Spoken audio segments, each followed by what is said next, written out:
Good day. This is Brother Arnold, President, National Men in Ministry, Word for the Word Christian Fellowship. We are holding our 4th National Men's Convention this coming October 16 to 18, 2014 at Rizal Recreation Center, Rizal, Laguna.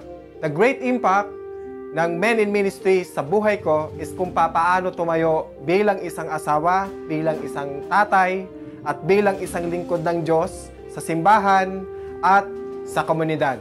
Ang hindi ko makakalimutan na aking natutunan sa convention ay yung sinabi ni Brother Jimmy Nang na dapat matuto ang isang kalalakihan paanong humawak at mag-budget ng pera. Men in Ministry is my first ministry. And every time I join National Men's Gathering, I am so much blessed. Nakikita ko ang mga kalalakihan na nagtutulong-tulong, nagkakaisa at lumalago sa presensya ng Panginoon. At ang isang bagay na hindi ko makakalimutan bilang ama ng tahanan na dapat natin pangalagaan ang ating pangangatawan upang mapagsilbihan natin ang ating Panginoon ng may lakas at pagpupunyagi. We are inviting you, all men, to join us in this wonderful and spirit-filled experience. Be a man, Confident? and determined. See you there!